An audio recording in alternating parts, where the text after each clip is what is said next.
Assalamualaikum warahmatullahi wabarakatuh. Bismillahirrahmanirrahim. Alhamdulillahi rabbil alamin. Wassalatu wassalamu ala nabiyyina Muhammadin wa ala alihi wa ashabihi wa man tabi'ahu ila yaumiddin. Amma ba'd. Para pemirsa yang dimuliakan Allah Subhanahu wa taala. Jika kita perhatikan ibadah puasa, sesungguhnya dia adalah ibadah yang sangat besar.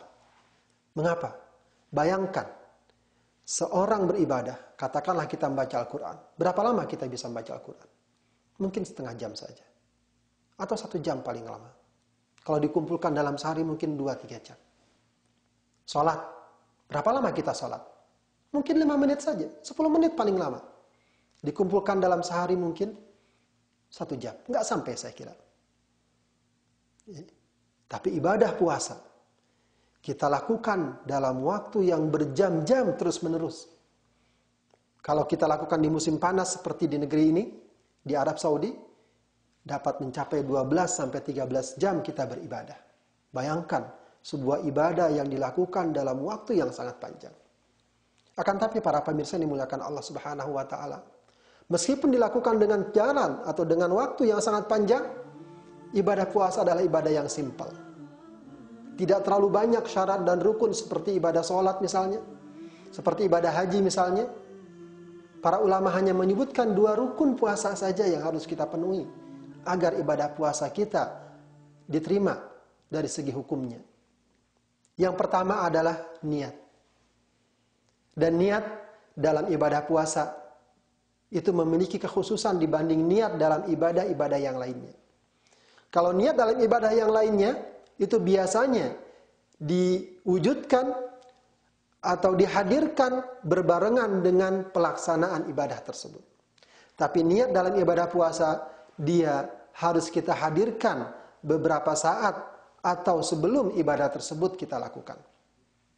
Tepatnya, ibadah niat atau niat dalam ibadah puasa hendaknya sudah kita hadirkan di malam hari, sebelum datang masuk waktu fajar.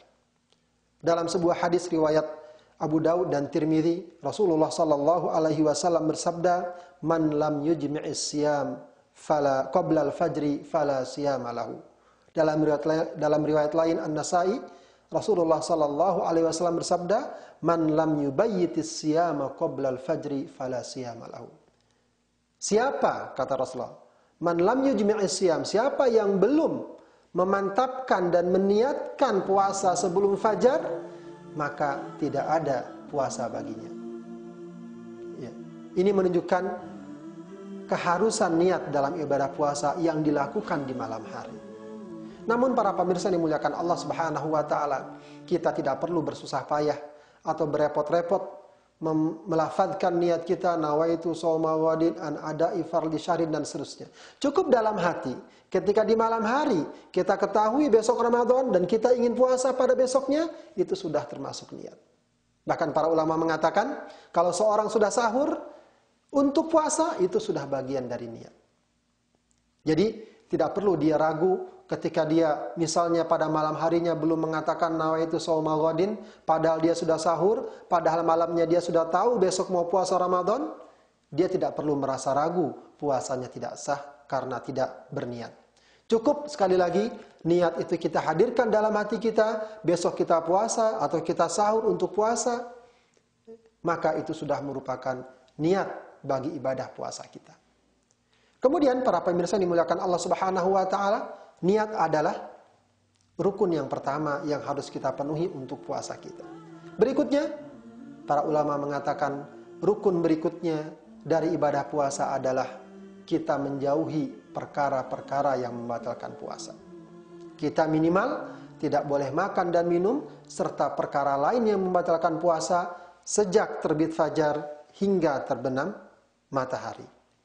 Dalam surat Al-Baqarah ayat 187 Allah Subhanahu wa taala berfirman, "Wa kulu washrabu hatta yatabayyana lakumul khaytul abyadu minal khaytil aswadi minal fajr, thumma atimmus siyama ilal lail." Makan dan minumlah sampai jelas bagi kalian benang putih dari benang yang hitam. Benang putih dari benang yang hitam maksudnya adalah siang dari malam. Dan itu ditandai dengan terbit fajar. Kemudian tsumma atimmus siyama ilal lail. Kemudian sempurnakan puasa hingga datang malam lagi, yaitu sejak atau hingga terbenam matahari. Maka sejak terbit fajar hingga terbenam matahari, kita diperintahkan untuk menjaga perkara-perkara yang membatalkan puasa. Yang paling utama adalah tidak boleh makan dan tidak boleh minum. Nah, cukup dua hal ini saja untuk memenuhi syarat dan rukun ibadah puasa kita, sehingga kita sudah dapat dikatakan sebagai orang yang berpuasa. Kita sudah dapat dikatakan sebagai orang yang beribadah puasa. Karena itu patut dipastikan di sini bahwa kita sudah tidak lagi melakukan aktivitas makan dan minum ketika kita yakin sudah masuk waktu fajar. Maka kalau sudah azan berkumandang dan kita yakin azan tersebut dikumandangkan berdasarkan waktunya yang pas dan benar bahwa itu sudah masuk waktu fajar, maka hentikan semua aktivitas makan dan minum kita. Sebaliknya, kalau seandainya kita yakin bahwa waktu fajar belum datang, azan belum berkumandang, dan kita yakin berdasarkan tanda-tanda yang kita ketahui waktu fajar belum datang, kita masih boleh makan dan minum.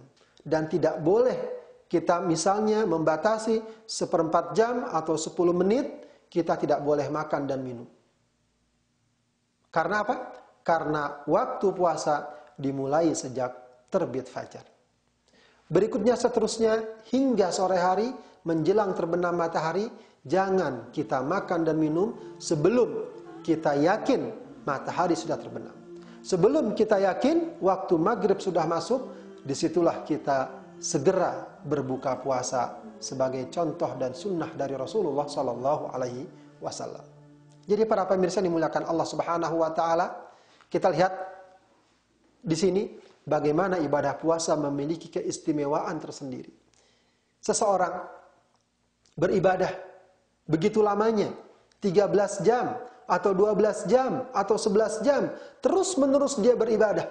Sementara pada saat yang bersamaan dia mungkin bekerja, pada saat yang bersamaan dia mungkin tidur, pada saat yang bersamaan dia mungkin bergaul dengan masyarakatnya, pada saat yang bersamaan dia sedang berjalan, sedang menyupir, dan seterusnya. Dia dalam keadaan ibadah. Dan mudah-mudahan ibadah yang dia lakukan tersebut betul-betul menghiasi kehidupannya dan mewarnai serta mendampingi kehidupannya dimanapun dia berada. Ini merupakan sebuah nilai yang sangat agung dalam Islam. Bagaimana seseorang dikategorikan beribadah dalam waktu yang sekian lama dengan berbagai macam aktivitas yang dia lalui. Karena itu, wajarlah kalau Allah Subhanahu wa Ta'ala memberikan target ibadah puasa itu la'allakum tattaqun, yaitu agar kalian bertakwa. Karena ibadah ini mengiringi berbagai macam aktivitas kehidupan kita, sehingga akan melatih diri kita untuk selalu merasa dekat dengan Allah, selalu merasa terawasi oleh Allah, termonitor oleh Allah Subhanahu wa Ta'ala. Mudah-mudahan kita benar-benar dapat melakukan ibadah ini dengan baik dan dapat menyerap nilai serta manfaat di dalamnya. Wassalamualaikum warahmatullahi wabarakatuh.